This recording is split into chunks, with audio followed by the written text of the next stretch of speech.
Hey everyone, welcome to this Powered by Iron Health podcast. Today we have something a little different. We're bringing in a client of ours, Abe, as well as someone who's kind of growing his online presence. And we're going to talk about what he's doing. We're going to talk about Iron Health, his Iron Health journey, and everything like that. So we hope you enjoy it. And if you do, please share, give us a like. We're trying to grow this channel. Our vision is really to create a community that raises the standard of health and wellness.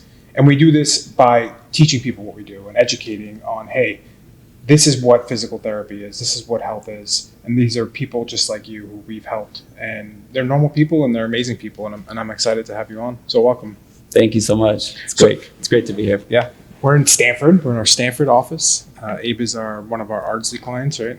That's right. How long have you been coming to Ardsley? It's been a few years, actually, off and on. Yeah. For different reasons. And, it's all been positive. Nice. I love that. Yeah. Let's start with you. Yes. What's your story? What we always like to know our clients personal, and I feel like it's good for everyone to know you personally. So tell us a little bit about you.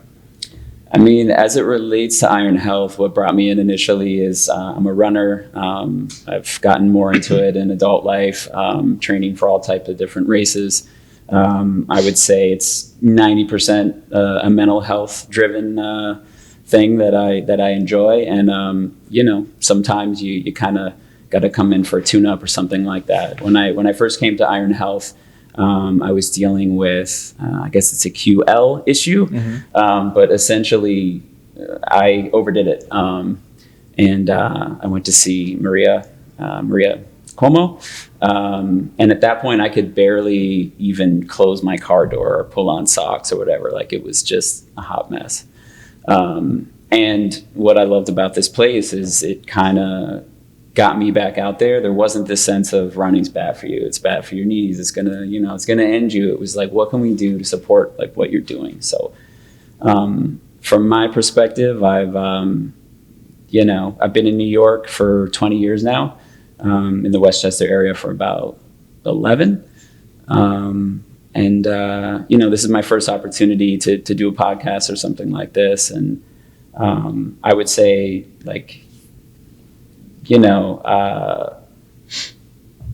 my career has been in video production. In terms of where that's taken me, I'm constantly trying to learn and grow from different opportunities. And what are some cool things you have worked on in the past, or what are your passion projects in video production? So right now, a lot of my time is spent promoting small businesses and nonprofits. I joined up with someone named Alan Goldshire this past summer, who's focusing exclusively on that, going into restaurants in the 5 boroughs, Westchester County and elsewhere, and allowing small business owners to tell their stories. And it's a free platform. We're doing it on social. We're looking to grow that. We're looking to expand that. Always keeping it free for small business, but just using collaboration, particularly in Instagram, to grow that audience. It started during the pandemic, and our small businesses are kind of the backbone of everything in this country. And Alan went out with his phone and started filming. So it was easy for me to kind of join that. And we're out there a few days a week, and we're meeting with restaurants, and I'm in kitchens, and all of a sudden I'm hosting these segments, having never done anything like that on camera, usually behind the scenes in production. But I'm learning so much about this industry, especially in the restaurant space. It's definitely harder than any other industry that I've ever seen. It's crazy. Restaurant it's the one business that I would not want to get into. I mean, you gotta love it to want to open a restaurant, right? Absolutely. I mean, it's endless passion from these business owners. I mean, we have no idea what happens before the food gets to the table, and there is just work and research and menus and permits and dealing with all sorts of things just to stay open and kind of hang on and in the toughest place in the world. So for me, I get to go in and just meet new people and eat amazing food, and just really just trying to take this opportunity to to grow on a career in marketing, which started right out of school. What happened along that journey that you were like, I want to focus on small businesses, and then how did that develop to restaurants specifically? Yeah, I mean, so it's really been an indirect path. I mean, certainly I've been promoting products. I've been promoting brands. I started my career in advertising with J. Walter Thompson, now Wonderman Thompson. And I've worked most of my career at CBS in the marketing department.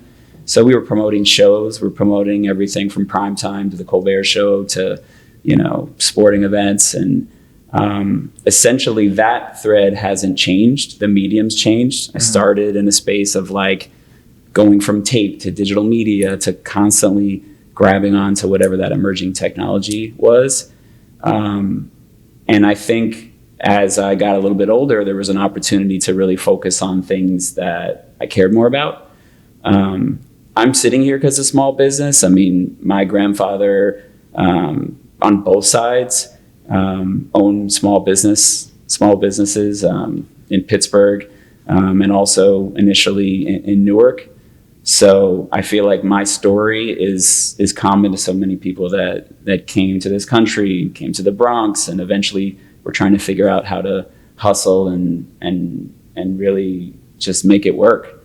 And small business is everything. I mean, we all have to go to the big box in the Amazon. We need that, but it's about family and it's about community. So this is a recent opportunity for me, but it just keeps getting better and better in terms of the people I've met, and we're still at the early end of this thing, but at least I am.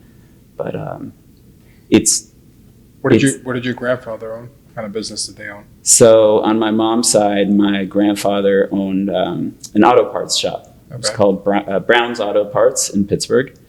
On the other side, my grandfather Max, after coming to the Bronx, eventually settled in Newark and had a tavern, Max's Tavern. Oh, nice. And worked a ton of hours, like endless hours, and was not around his family as much. He didn't have, a fraction of the time and the bandwidth that I have to be around with my kids. And it's because of that and what, both sides created for me and my family that I just hanging out here with you in a sweatshirt, on a random morning in Stamford. So that's, hope that answers the question a little bit, but it does. Yeah. I'm with that too. Like for me, I love small business too, right? I always say, I'm a business owner that happens to be a PT, and I just I fell into it where I knew I wanted to be a PT, and then I started to do it. Now I'm like, business is everything. Small business is everything. Similar to you, where it is the backbone of this country, right? And we need to highlight it and make sure people know about it and know what it takes, and know that it's not always success, right? It's like a lot of grunt work, a lot of grind, a lot of not knowing what's happening. Right? Yes. Have you noticed that? Yeah, with these restaurateurs? 100%. And I think there's this perception, and I've been guilty of it also, is that you assume that somebody owns a store, they own a restaurant, that they're just crushing it. They're out there like everything is great. Wow, you have this. You may even have a franchise, but like, not the case. I mean, if you own a business, you might have like you're your own boss. It's great, everything's amazing, but you're just working 10 times as hard. And now with social media, it's really easy for people to go on there and, only share those bad moments and those, those complaints and stuff like that. And I've always tried to do the opposite, even long before the social media days. Like, I had an amazing experience at this restaurant, this hotel, whatever, like try to shout somebody out, try to give them some love because it means so much. And, I'll sometimes stay on the phone and fill out those, surveys, which is, end up being late for stuff as a result. But, that stuff matters because it is so much easier for us all to comblame, which I think I made up that word. What is it? Comblame. It's a combination of complain and blame. And again, like I've done it too. It's really easy, especially in social media space, for us to just sit back and criticize without looking for solutions and having a solutions-oriented approach to things. I love that. Let's elaborate on that. Yeah. So, like, what changed in your mind, like, that was like, oh wow, this is a lot more challenging than I thought it was, or I want to prop people up more, and how can people really adopt that mindset? Because 100%, like you said, people are watching from the sidelines thinking it's glamorous. I know, I get it all the time. I'm like, yeah, but you're not like losing sleep. You're not like figuring out where money's coming from. You're not stressing about everything.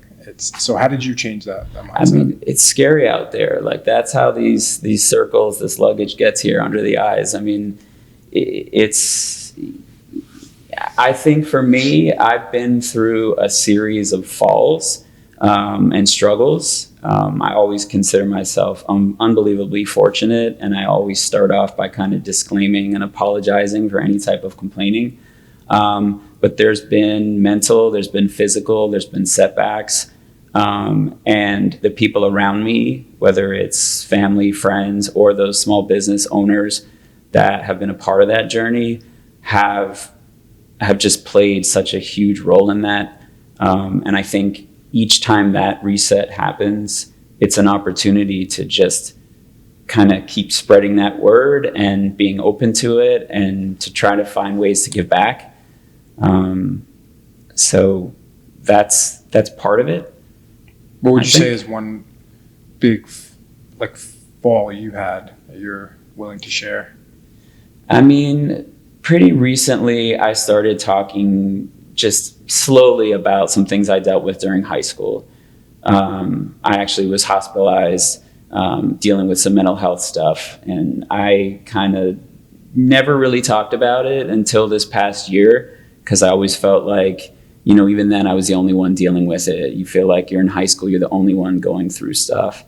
And I later, you learn that that's not true. Like, everybody's going to go through their drama. They're going to go through their thing. It could happen when you're a kid, when you're in college, later on in life, whether it's anxiety or dealing with loss and things like that. So that was probably the first major moment of reset, rebuild. It's a long process. It's still evolving. Yeah. And I'm sure I'll deal with that ongoing. So yeah, I mean, that was, there's been mental, there's been physical, there's been, most recently this past August, getting into this bike accident, mm-hmm. which put me back into Iron Health. And there's just those, I mean, it sounds a little bit cliche, but when you are at the bottom, it's very easy to kind of appreciate what really matters. Yeah, that's very true. And it's health. I mean, it's health. It is like Iron Health for me is physical, it's mental, it's prevention, it's balance, it's been consistency. In fact, after that initial injury a few years ago, I started coming every single week for a while, just to keep me back out there. What do you think the benefits of that are? Like some sort of body maintenance program for injury prevention? I mean, we're supposed to, if you're active, you're supposed to stretch, you're supposed to take care of yourself, you're supposed to drink water, eat healthily, do all these things. But I mean, it's very hard to be consistent with that. And being in an environment like this it just makes it easier to be accountable, to wanna, I mean, you're working this hard. When I'm working with some of the physical therapists at Iron Health, like you have that accountability, you have that ownership, and you kind of want to behave when you're out there in the wild, when you're running, when you're doing whatever you're doing, you're boxing, biking. So for me, it keeps me accountable.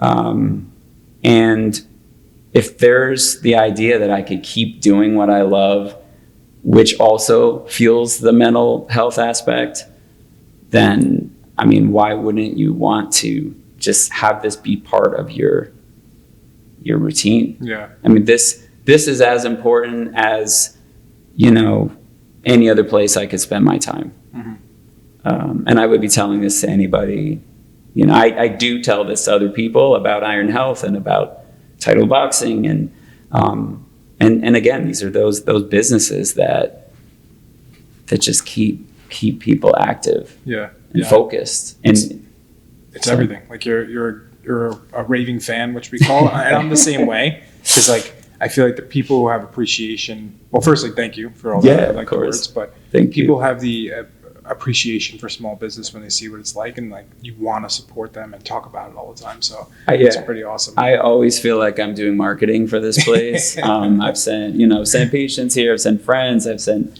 kids of friends, and it's just like the environment itself. You just are instantly set up for that next step. Yeah.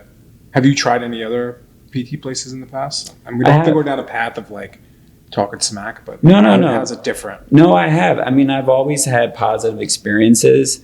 What I really enjoy about this environment is just that willingness to kind of plan a program to not just focus on that isolated injury or to treat what's happening based on whatever necessary like insurance you have or coverage or whatever. Or here's your, a handful of exercises, go do it. I mean, it's just about making habits, creating habits that even if I never came back to see you guys again, I feel like I'm already better off. Mm-hmm. That said, I've had tremendous physical therapy experiences from individual folks and from other practices. This is just, kind of feels like home at this point. I love that. Yeah. We always say we want to be like a living room experience, so it's cool that we can be here chatting about it. Yeah, it's great. And this place it's a great location, by the way, the Stanford spot. Yeah, Stanford is, this is our new labor of love, and, talking small business, we came into Connecticut and started to operate with no network, no development, and it's really been the hardest clinic to grow from a standpoint. So I'm back at ground zero, like building from ground one. So I'm in the trenches of a small business. So for all those people out there, this is a lot harder than it looks. 100%. Yeah. It's fun. It's all in fun. I wouldn't have any other way. And I people like you keep me motivated to keep growing this, because we know how many lives we change, right? That's the end of the day. That's what we want to do. Thanks. I mean, yeah. And it is just that, because you could be treating somebody's ankle, hip, whatever it is, but think about all the ripple effects within their house, within their family, within their job, their gig, like whatever it is that being active brings them. You're part of that medicine. Yep. And just teaching those habits, which is just it's pretty awesome. Yeah. I always feel like physical therapy is just like, it's just going to be one of those things that's so critical as we all are like, crunched over in our phones and our necks and everything like that. I mean, it's been one of the most valuable spaces for me. Very cool. I love that. Yeah. Well, thanks. Back to your new venture. Mm-hmm. What is it called? What are you guys doing? What's the plan? What's the vision for it? So Flavors of New York right now, we've done over 1,500 broadcast quality videos for small business, for nonprofits. Now in 9 states at this point. We have hosts of all different industries and backgrounds with huge amount of followers. We're not influencers. We don't go in and rate food and, do that kind of thing. But we try to be storytellers. We try to go in and create marketing. Certainly during the pandemic, which continues to challenge businesses in perpetuity in terms of costs and marketing and social and everything else. I mean, some folks just don't have that bandwidth. Mm-hmm. So for us to go in, we've done a lot of work in Pelham, for example, and we've brought together through their collaboration and working with merchant associations in Brooklyn and in Queens and other spots. We've worked with those folks to pull together these businesses and set up a whole day's worth of 6 or 7 stops. And we go in, we tell their story, we promote it, we put it out there, we collaborate. And suddenly, even people that live within that particular neighborhood are finding out about businesses, and other business owners are meeting each other and having a chance to work together. And there's a number of nonprofit events that businesses are involved in. We were at Slice Out for Hunger this past year, which is an opportunity for pizza owners to go out and work on that. We've worked a lot with Jimmy Carboni, who puts together Brisket King and so many other events to bring together restaurant owners in a meaningful way to kind of help their communities. So for me, it's all exciting. It's all just something I want to keep being a part of. But right now we're doing it for free. People ask me like, how are you guys getting paid? Do you make any money? And it's like, no, we're not. So obviously it would be ideal for a brand, for a county, for a tourism council, for someone to attach their name to it for some amount of time so that we can keep it free, ongoing. I mean, whether it's a Grubhub or somebody that's in a more focused, similar space, or if it's a bank or if it's a hospital group, somebody that wants to or is already doing philanthropy in their community that wants to just see this grow regionally, nationally. And we have hosts that are standing by all over the country that want to keep growing this. And some of those are foodies, some of those are writers. We just worked with Andrew Cotto, who's a writer and can speak way more intelligently about the food than I can when I react to it. And that was an exciting thing we did in Carroll Gardens. Where in Carroll Gardens? So this was at Cremini's. I grew up there. Did you? Yeah, in Carroll Gardens, yeah. Oh, amazing. But where exactly? So is it new? I'm bad with my Carroll Gardens geography. Okay. So Cremini's is, obviously an Italian space, and we met the owners. And actually, this was in the middle of the snow the other day. We didn't eat. We had a chance to just kind of drop in. They were just returning from a trip, and hearing about the particular regions of Italy, that their food and their story, and Andrew hosted with us. Which is kind of the great thing about this, because again, I've never done anything on camera. I walked into Arthur Avenue, to Gerbasi Ristorante, had a drink, and came into the kitchen with owner and chef Moises Calixto. And that was minute one for me of seeing passion and fire of this industry. It's really cool. And I mean, it's not about me. It's not about the host. It's not about any of us. And we try to get out of the way, although we have a lot of fun with it. And it's amazing to be there.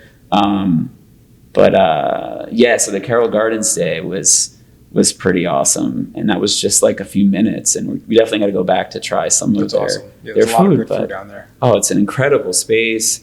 And that's, for me, having lived in the city for about 10 years and now I'm in Westchester, this has brought me back to all 5 boroughs in a way that is just a dream. I mean, I was on Staten Island at Max's Esca this summer, just having an owner and a chef that's worked for generations and decades try new menu items on me, saying things like, "I hope you like it," and I'm like, "Who am I? Like, who am I to even comment?" And that type of experience to then stop back into Woodside, and just be in the kitchen, be in their story for a few minutes, and then to come on and talk about it, to promote it, to come on and just talk to you about it. It's like, it's kind of insane. So yeah, we would love to get paid. We would love to put funding behind this. We'd love to grow it, but so cool, man. There's been very little downside so far. I've grown my network out of it. I've gotten incredible food and leftovers from my boys out of it. Nice. I mean, I've grown my own simulcast business out of it, which has been amazing. I've done more, video production, having just met other folks in the industry. So it remains to be seen where this is going. When you have people in other states, what are you going to call it? It's still going to be Flavors on New York? So Flavors of America, essentially. It's awesome. And what's cool about it is it's not just restaurants. It's not just food. I mean, it is about people and the faces of this country and of New York especially. And it's, you know better than anyone, like small business it's such a personal thing. It's such a family thing. And it's just something that touches all of us, and it's a part of all of our journey. So I can't think of a space, a community, a town, a village where this couldn't help local commerce. And that's what it's about. Like that type of collaboration that we're doing, particularly in Instagram, is already affecting commerce. I've reached over 70,000 accounts since August, since my first day with Gervasi Ristorante. And that's all out of the power of collaboration. And we were last night at the New York City Hospitality Alliance event with, folks in the restaurant and the club space that are advocating for businesses every single day, not just, through the pandemic and in those, tougher times. So if I can be a part of that,